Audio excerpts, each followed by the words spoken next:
진짜 현타온다. 유튜브 LNE0입니다. 오늘 할 건 바로 G조 H죠. 카타르 월드컵 조별리그 3차전 마지막 경기를 다뤄보도록 하겠는데요. 이제 16강의 모든 팀의 이제 대진 윤곽이 다 드러나게 되는데, 우리나라는 과연 16강에 진출할 수 있을지 한번, 여러분들은 다 아시겠지만 저는 모릅니다. 한번 저의 반응을 한번 보시기 바랍니다. 자, 먼저 일단 선발 라인은 가볍게 짚어보도록 하겠습니다. 김승규 골키퍼, 뽀백에는 김진수, 김영권, 권경원, 김문환. 김민재 선수가 역시나 부상이 있으면서 명단에서 완전히 제외가 됐고, 역시나 계속 교체로 출전하고 있던 권경원 선수가 선발로 나오게 됐네요. 그리고 정우용, 수비형 미드필더, 그리고 황인범, 이강인 선수. 이강인 선수가 선발로 나온 게 좀 눈에 띄게 보여요. 정우영, 황인범 선수는 지금 조별리그에서 계속 선발로 계속 출전하고 있어요. 아무래도 좀 체력적인 문제가 있지 않을까, 조금 생각이 들고요. 그리고 이재성, 조규성, 손흥민, 여기는 뭐 크게 변하는 게 없어요. 그래서 크게 변한 점이 있다면 이강인 선수랑 약간 포메이션 정도, 이 정도를 볼 수 있을 것 같습니다. 실제로 경기에서 어떻게 설지 좀 관심 있게 볼 필요가 있을 것 같고요. 코스타리카는 포르투갈은 최대한 지금 베스트 라인업으로 들고 온 것 같고, 우리 선수들은 지금 벤투 감독님이 저번 가나전에서 퇴장당했기 때문에 벤치에 앉지 못합니다. 벤투 감독님이 없는 상황에서 대신 경기를 치러야 될 거고요. 그러면 긴 말 필요 없이 바로 경기 결과 보도록 하겠습니다. 끝났네요. 일단 1대1 무승부로 대한민국과 포르투갈 경기는 끝났고요. 현재골이 되게 이른 시간이 나왔어요. 전반 5분 만에 사실 포르투갈이 순간적으로 그 롱패스 이후에 이제 우리나라 수비진을 완전히 뚫어내면서 컷백으로 오르타 선수의 선제골이 나왔고요. 그 장면에서도 사실 우리나라 수비진이 포르투갈 선수를 계속 놓치는, 집중력이 떨어지는 모습이 눈에 띄게 좀 보였습니다. 그런 점이 아쉬웠는데, 다행히 위험한 장면들이 더 있었지만 추가골은 만들어지지 않았고요. 그에 반해서 우리나라가 사실 이렇다 결정적인 찬스가 부족했었는데, 코너킥 이후요. 두 번 이제 동점골을 만들어냈습니다. 근데 이 코너킥이 좀 아이러니한 게, 가나전에는 그렇게나 안 들어갔던 코너킥이 이번에는 우리의 편을 또 들어줬네요. 포르투갈 선수 맞고 제대로 걷어내지 못한 볼을 김영권 선수가 밀어 넣으면서 그 독일전에서 보여줬던 그 특유의 또 세리머니까지. 김영권 선수의 사실 시그니처, 사실 수비수가 이렇게 시그니처 세리머니에 있다는 게 좀 이상한데, 그만큼 그 독일전 카자네 기적이 전 세계의 축구 역사에 중요한 한 획이라고 볼 수 있죠. 그래서 김영권 선수의 놀라운 트릭으로 1대1 동점을 만들어냈습니다. 그래서 전반전은 일단 막판에 우리나라가 사실 포르투갈한테 흔들려가지고 계속 포르투갈한테 위협적인 슈팅을 내주긴 했지만, 김승규 골키퍼가 잘 막았고, 세컨볼에도 호날두 선수가 기가 막히게 골대 밖으로 이제 헤딩을 하면서 놓치는 장면도 보였습니다. 그래서 전반전은 1대1 무승부. 일단 경기 내용 자체는 포르투갈 기회가 많았는데 한 골밖에 만들어내지 못했다라고 볼 수 있고요. 우리나라는 그 포르투갈의 한 번의 수비 실수를 잘 이용해서 동점골을 만들어냈다는 것과 세트피스에서 골을 만들어냈다는 것은 긍정적인 부분이라고 볼 수 있습니다. 자, 그리고 반대편에 열리는 가나랑 우루과이 경기도 현재까지는 일단 우리나라 편을 들어주고 있습니다. 2대0으로 우루과이가 이기고 있기 때문이죠. 가나가 초반은 잘하다가 후반 이제 갑자기 중반 때부터 좀 경기력이 좀 이상해졌죠. 가나가 사실 이런 팀이에요. 분위기에 좀 휩쓸리는 팀이어서 한 골을 넣으면은 와르르 무너집니다. 그런 모습을 여과 없이 보여줬는데요. 우루과이 이제 물론 약간의 운도 작용했지만, 이제 현재 골은 이제 골키퍼 맞고 세컨볼로 나온 볼을 밀어 넣으면서 선제골이 나왔고, 두 번째 골도 한번 굴절되고 나온 볼을 다시 없었던 쪽으로 패스를 넣어주고, 이제 그때 아라스카 에타 선수가 그걸 이제 발리로 또 골키퍼 가랭이 사이로 넣으면서 사실 엄청 놀라운 골인 건 맞는데 그 두 개의 장면들 전부 보면은 가나 선수들이 우루과이 선수들을 좀 더 압박을 좀 더 강하게 했어야 되는데 그러지 못했다는 거. 예, 그래서 선수들을 놓쳤다는 것도 예, 골의 요인인 것 같고요. 그래서 전반전 여태까지는 일단 우루과이 2대0으로 이기고 있는데 우루과이가 만약 여기 3골을 더 넣는다면은 우리나라는 포르투갈 이기더라도 탈락입니다. 네, 그렇기 때문에 이제는 네, 아이러니하게도 우리나라는 분명히 우루과이를 응원하고 있었는데 그러면서도 우루과이를 응원하면 안 돼요. 이게 좀 아이러니한데 일단 우리나라가 포르투갈 이긴다는 전제하에 보면은 우루과이가 이기는 게 맞는데 그럴 경우에는 골 이제 차이 상관없이 우리나라가 포르투갈 이기기만 하면은 우루과이가 이제 두 골 차 이하로 이기면은 우리나라가 16강 2위로 가거든요. 그럼 복잡한 경우의 수가 있기 때문에 세 골을 넣는 순간 우리는 가나를 응원해야 돼요. 갑자기 응원하는 팀이 바뀝니다. 그런 상황이고 그래서 우리는 가나가 한 골 정도 후반전에 넣어주면 좋다 이렇게 볼 수 있습니다. 자, 여러분들이 이미 결과를 알고 계실 텐데요. 정말 어떻게 될지 저도 또 정말 궁금한데 벌써 기대됩니다. 후반전 경기 전반전은 그래도 동점을 만들었다는 거에 아주 큰 의미가 있어요. 1대0하고 1대1은 완전히 느낌이 다르거든요. 우리 선수들이 꼭 후반전에는 골을 넣어서 16강 갈 수 있으면 좋을 것 같고요. 포르투갈 이겨줬으면 좋겠습니다. 그래서 어제 경기 때 일본도 16강을 갔기 때문에 우리도 할 수 있다는 걸 꼭 보여줬으면 좋겠습니다. 정말로. 자, 그럼 후반전 경기 운명의 후반전 경기 보도록 하겠습니다. 진짜 와 상상도 못했는데 기적은 일어납니다. 유독 이번 월드컵 때 도하의 기적이란 말이 엄청 많이 나온 것 같은데 그 중에 하나 또 우리나라 경기죠. 포르투갈 상대로 기적을 만들어내면서 후반전에 역전골이 나왔습니다. 일단 후반전 경기 하나하나씩 침착하게 볼게요. 일단 우리나라가 포르투갈 상대로 후반전에도 밀렸어요. 솔직히 점유율 면에서도 포르투갈한테 밀리고 경기 내용도 사실 포르투갈이 이제 측면에서 1대1 개인기로 우리 선수를 제치고 슈팅을 계속 퍼부었는데 결정적인 슈팅이 나오지 못했고 그리고 김승기 골키퍼가 또 잘 막아주면서 실점하지 않았습니다. 거기 힘입어 우리 선수들이 딱 한 번 역습을 진행하게 되는데 그러면서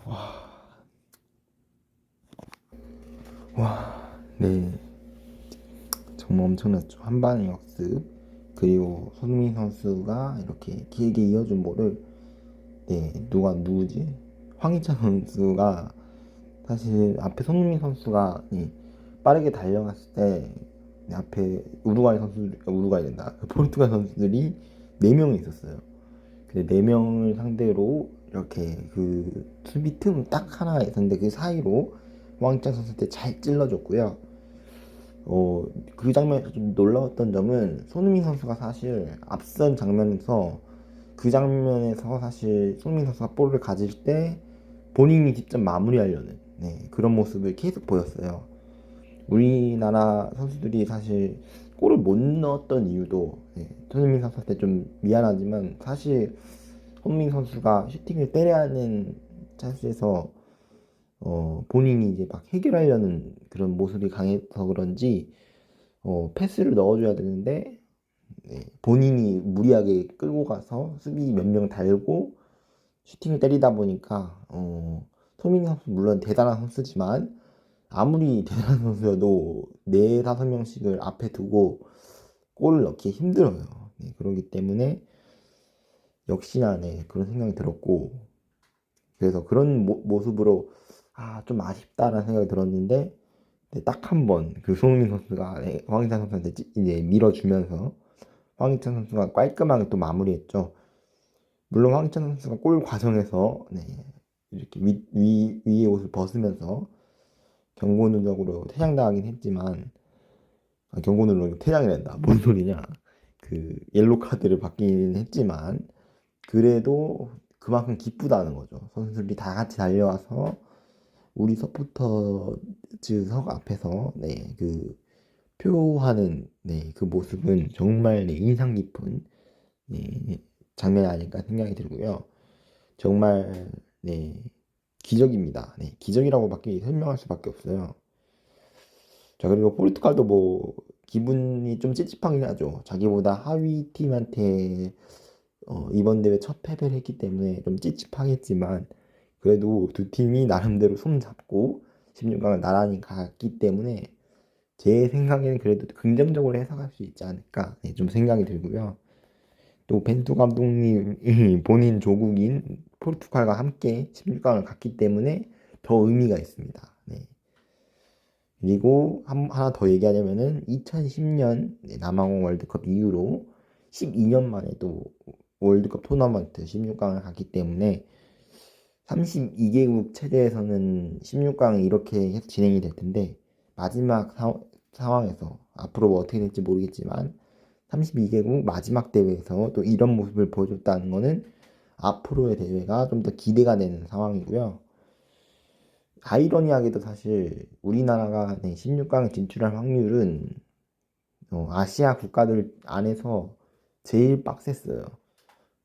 가장 가능성이 없는 팀으로 분류를 받았는데 가능성이 있다고 봤던 사우디는 탈락을 했고 1승 이후로 2패를 연속하면서 우리나라보다 우위에 있었는데도 탈락했고 반대로 우리는 포르투갈 상대를 이기고 사실 이겼는데도 안심할 수 없는 게 동시에 펼쳐지고 있던 가나와 우루과이 경기 때문이죠.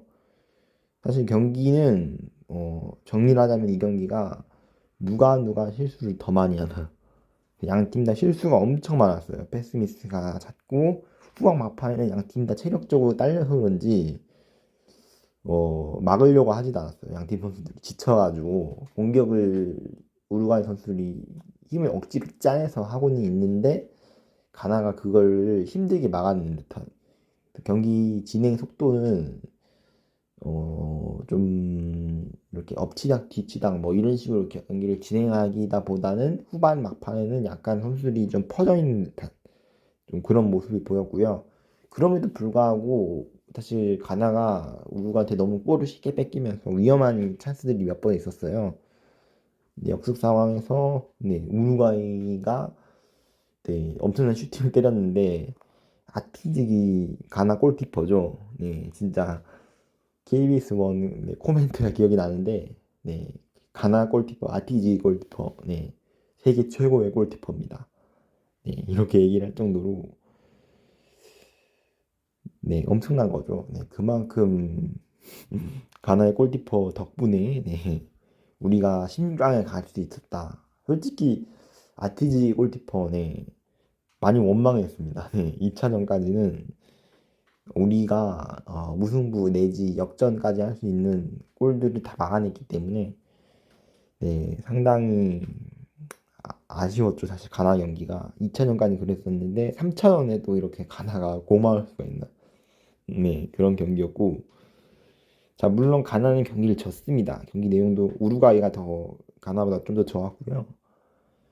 자, 그런데도 불구하고 우루과이는 분명히 경기를 이겼는데 이기지 않은 듯한 그런 모습을 보였고 가나는 초반부터 실타래를 잘못 깨가지고 결국에 우리나라를 이기면서 사실 16강에 상당히 가까워졌는데 이 경기 지게 되면서 다시 초반에 골 먹히면 다시 멀어졌고 결국에 2대 0이라는 스코어로 끝나게 되었습니다.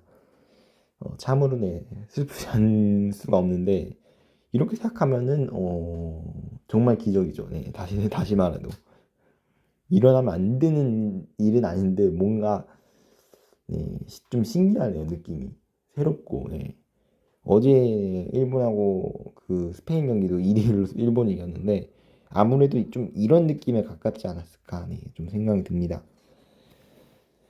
자 이러면서 H조 순위는 포르투갈이 이제 6점, 2승 1패로 6점, 2등이 이제 우리나라인데 승점 4점, 우루과이도 승점 4점인데 득실 차이는 두 팀 다 0점이고요. 다득점을 봐야 되는데 우리나라가 4득점, 우루과이가 2득점이기 때문에 그러기 때문에 우리나라가 득점에 앞서면서 2위, 다득점에 밀린 우루과이는 3위, 가나는 승점 3점으로 꼴찌로 기록하게 되었습니다. 그래서 포르투갈 대한민국이라는 H조에는 이렇게 진출팀이 결정이 되었고요. 일단 우리는 G조 경기를 좀 더 기다려 봐야 돼요. G조 경기 결과에 따라서 우리 16강 상대가 달라집니다. 아주 중요한 상황이고, 말은 이렇게 했지만 G조도 사실 브라질이 아주 유력합니다.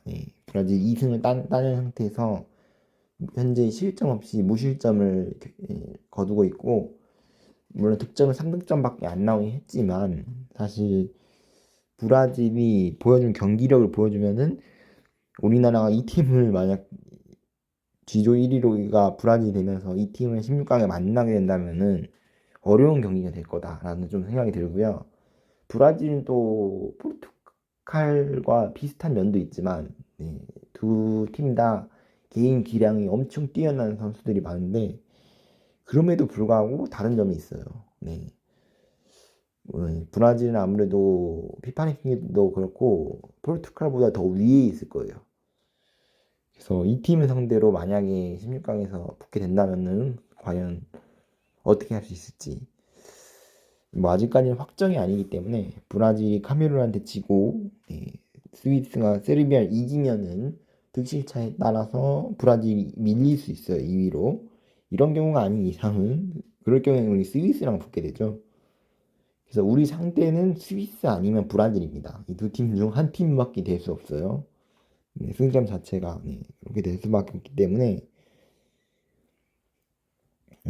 이제 봐야 할 것 같고요.